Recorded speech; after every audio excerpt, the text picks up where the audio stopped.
在之前的视频里我们预测今年呢会是各家中杯产品力大幅提升的一年。从小米14、iQOO 12、X100、1+12这些产品来看呢，对比之下上一代都是明显加强了。与此同时，2500的终端机也在变得越来越卷，尤其是今年8 Gen 下放之后，性能呢是妥妥全面加强了。今天我们就集齐了 A43、K70、Neo9、90GT 这4款热门终端机，看看谁的表现会更胜一筹。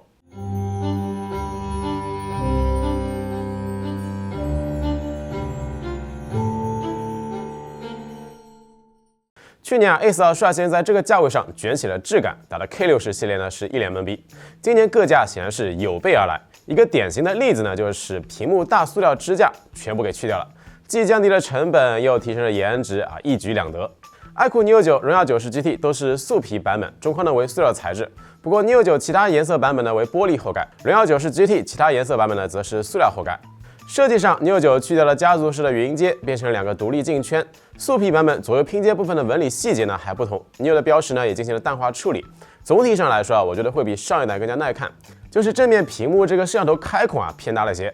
荣耀90GT 乍一看呢有种 Realme GT3 的既视感，淡蓝色素皮后盖加4条白色竖纹，黑色镜头盖板有4个 bling bling 大小不同且非对称的高亮镀膜圈，再配合 Deco 下面这密集的纹子总感觉这个要素呢是有点过多了。正面边框宽度控制不错，左右边框呢是4台手机中最窄的。不过同样是垂直中框，荣耀90GT 边缘割手感会比 K70、Neo9 更加明显，尤其是手掌虎口位置，中框边缘部分呢是做的不够圆润。K70 的后盖造型乍一看挺唬人的，属于是 Mix Fold 3设计大众化了。Deco 部分用了一大块高透玻璃，磨砂金属中框加 AG 玻璃后盖，质感对比 K60是进步明显。就是这个类似于冰裂纹的设计确实有点多余，去掉之后应该会更加简约精致。相对来说，白色版本呢看着会更加和谐些。一加 A43是4台手机中唯一一个曲面屏，正面视觉边框对比 K70呢会更窄，拿在手上呢也会比另外3台垂直中框手机呢更加贴合手掌。亮面玻璃后盖有点瓷漆釉面的效果，中框呢也从上一代的塑料中框变成了磨砂金属，质感呢依然不错。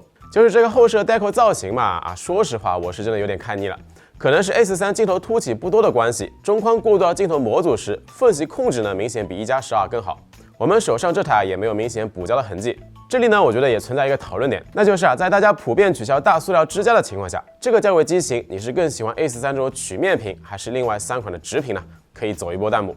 裸机实测重量上，素皮后盖的荣耀90GT、Neo9 分别是187克和189克 ，A43和 K70均为208克左右。总的来说，金属中框加玻璃后盖让 A43和 K70在质感层面高人一等，但设计美观度上呢是见仁见智。让你来排个序，这4台手机你会怎么排呢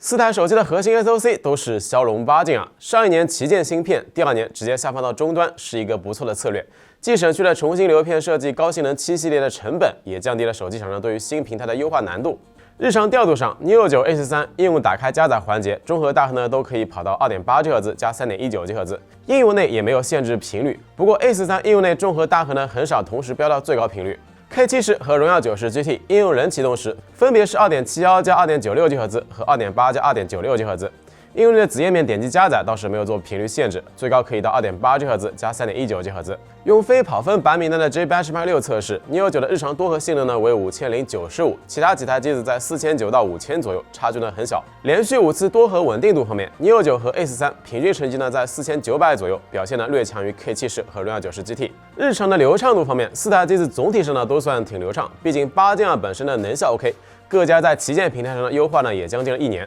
不过，在应用连续多开、快速切换这种重负载场景 ，Neo9 加 Orange OS 4.0，App 的打开响应速度、动画呢会相对更加丝滑些。游戏环节就比较考验各家的调度优化、散热表现了。性能分析软件呢依然是性能狗，在王者荣耀更新到 S34赛季之后，压力呢略有提升。当然，高清120帧对于8 Gen 来说依然是小菜一碟，4台机子呢都能够跑满帧率。游戏功耗上 ，K70呢是3.8瓦 ，A43呢是3.7瓦。荣耀90GT呢是3.5瓦 ，Neo9 呢是3.4瓦。原神环节 K70、A43、Neo9 都在59帧左右，整机功耗呢分别是6.3瓦、6.1瓦、5.7瓦。机身温度呢比较接近45度左右。不过呢 ，Neo9 游戏过程中屏幕亮度强制降到了160尼特，另外2台呢没有降。荣耀90GT前面15分钟帧率波动呢比较明显，15分钟后直接锁40帧，整机温呢是6瓦。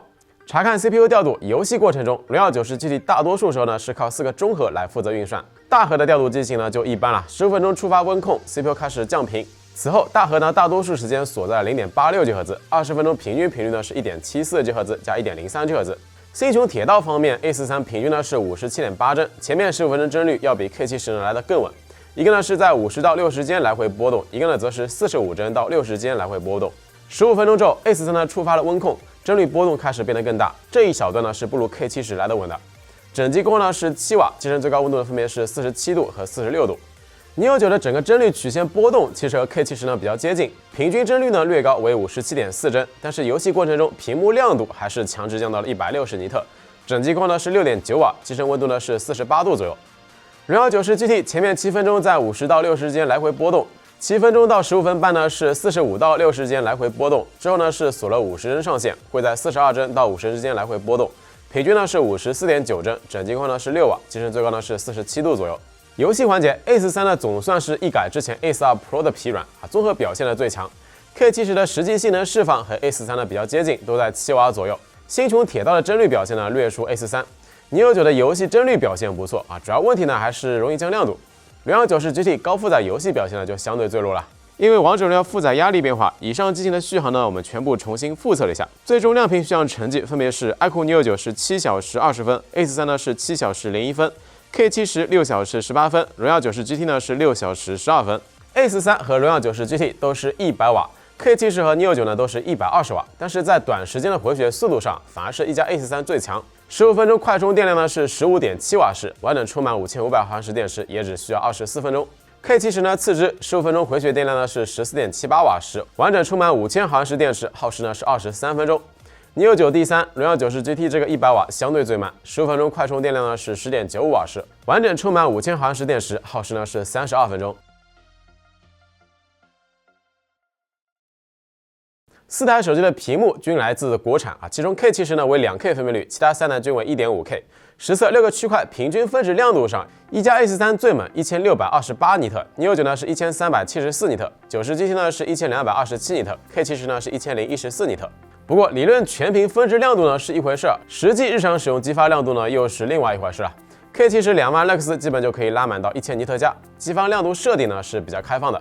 Neo 9呢次之分别是790尼特和980尼特，90 GT 2万 lux 偏低一些，5万 lux 呢倒是不错，能够到1067尼特。Ace3 理论分值亮度最高，但实际激发亮度策略上呢略怂，5万 lux 呢为921尼特。好在这一次 Ace3 手动亮度呢是比较给力的，可以直接拉到800尼特加。并且呢，不像 K70需要在射中开启阳光模式，不会和自动亮度呢冲突。荣耀90 GT 呢第3，手动亮度最怂的是iQOO Neo 9，只有493尼特。色彩方面，鲜艳模式下，荣耀的色准表现最好，平均 Delta-E 呢是 2.7，K70 呢次之 ，Ace3、Neo 9都在4左右。标准模式下，平均 Delta-E 呢都能控制到1到1.6左右。不过 Neo 9在这个模式下，色彩有点太寡淡了 ，sRGB P3 色域呢覆盖会小许多。K70 默认这个专业原色模式，色温呢是7000K 左右，平均 Delta-E 呢是 2.3。想要更加精准的色彩，需要手动设置为暖色温模式。此时呢，平均色温呢是6600K 左右，平均 Delta-E 呢是 1.6。调光策略方面，这几台手机对于频闪敏感的用户来说都算护眼档位。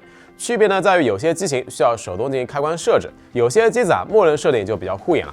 K70 75尼特以上的是类 DC， 更新系统之后，静态画面占空比呢不会再出现劣化。75尼特以下呢是1920赫兹，10尼特以下呢是3840赫兹的高频 PWM。一加 Ace3 默认60尼特以上呢是高占空比的360赫兹，可以手动关闭明眸护眼，变成传统的120赫兹单脉冲类 DC。60尼特以上呢是2160赫兹的高频 PWM。荣耀90 GT 80尼特以上呢是类 DC，80尼特以下呢是3840赫兹的高频 PWM。默认设定上来说，应该是相对最护眼的一个了。iQOO Neo 9默认80尼特以上的是360赫兹，但是对比一加 Ace3 的360赫兹，Neo 9的占空比呢会明显更低，黑条更粗，频闪呢会更加明显。最新系统更新之后，可以在开发者选项里面开启全高频调光，这个时候2到600尼特常用亮度区间就都是2160赫兹的高频 PWM 调光了，没啥毛病。4台终端机的主摄硬件规格呢，其实都还行 ，MX890-645有光学防抖。超广角呢都是迷你小底不过90 GT 的超广角规格呢略强些，1200万像素还支持自动对焦。红米和一加呢则是多了一颗凑数微距。实拍对比来看，荣耀90 GT 和 Neo 9的日常成像色彩风格呢是偏鲜亮，有些场景第一观感是比较讨好眼球的，但是也有部分场景艳丽过头了比如说这组90 GT 的绿叶呢就和实际颜色差距比较大，看着呢不太自然。目前系统 Neo 9室内场景的白片稳定性呢是有待加强的，有些画面会出现明显的偏绿问题。荣耀90 GT 呢虽然说也会有些，但不像 Neo 9偏的那么明显。这方面 A43和 K70呢相对更稳。当然了 ，A43和 K70实拍下来也会有各自的不足比如说 A43有些场景让整体画面观感呢有些偏冷泛白，不是太讨喜。K70呢则是有些画面暗部压得太低，不太符合实际的环境明暗对比效果。同样是2倍模式，4台机子只有荣耀90 GT 没有做基于主摄的高像素裁切，解析力上呢相对较弱。另外3台对比来看呢 ，K70 2倍解析力是要好于 Neo 9和 A43的，后两者文字细节呢容易出现 AI 猜细节歪歪扭扭的情况。夜景环节都发挥正常的情况下，其实都还不错，但结合不同场景，可以说是各有各的问题。这组样张 K70 灯箱呢是明显翻车了，拍成了深蓝浅蓝相间。荣耀90 GT、Neo 9呢也会有点类似问题。但是到了这组样张，只有 K70 呢正常还原了红色灯箱部分的颜色，其他几台没有过曝，但都会出现一些偏色。这组样张只有 A43的绿色灯箱高光没有压下来，另外3台正常，但是放大看，荣耀90 GT 的灯箱呢会有相对明显的锯齿感。超广角方面，荣耀90 GT 呢因为是1200万像素，并且支持自动对焦，细节方面呢是好于另外3台的。不过在遇到一些逆光场景时，算法呢会存在一些翻车比如说这组样张树枝部分呢像是笼罩了一层阴影。总的来说，这2年各家旗舰都在不停地卷影像赛道，终端机的主摄成像一定程度上也是受益于此算法层面，自动夜景、自动 HDR 呢基本是下放了，不再是前几年的扫码水平。如果说你对于拍摄要求不高，其实满足普通用户的随手拍呢都问题不大。和各家旗舰相比主要的差距呢还是在综合的成像稳定性以及长焦的缺失。比如说正常发挥的情况下表现不错，但是呢都会出现 A 场景不错，到了 B 场景或多或少呢存在一些问题，本质上呢还是耗费的调教精力不如旗舰机。一加 A43搭载了遥遥领先的超薄屏下基于3台呢均为短焦指纹，硬件上应该给 A43一个大大的好评。希望接下来2500档位的机型也能够快速普及超薄屏下。但截止到视频发布 ，A43发布会上说的这个息屏指纹解锁呢，依然没有 OTA， 需要等，是这几台机子里面唯一一个不支持息屏解锁的机子。马达方面 ，K70、荣耀90 GT、A43呢均为0809规格，iQOO Neo 9马达规格呢为9595规格，实际震感力度呢会强一档。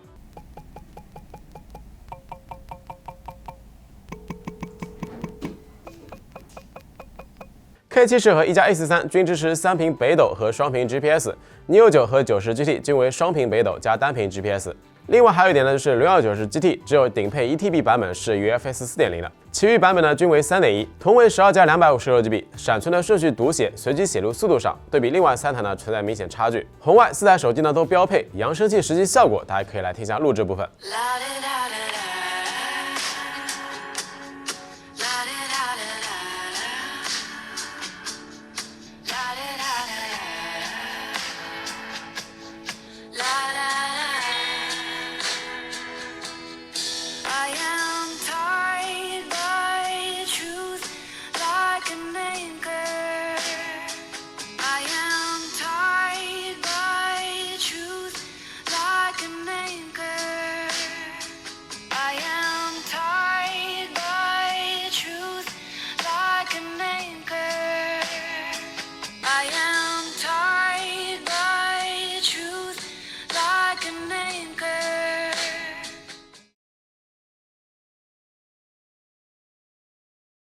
那么简单小结，去年一加和红米大乱斗，搞得iQOO Neo 系列呢基本是没啥声量了。这次 Neo 9在价格和产品的刀法上找到了一个很好的平衡，去掉了诟病已久的屏幕大塑料支架，虽然说是塑料中框，但是后盖设计呢还不错。更新系统之后，屏幕调光呢也不再是短板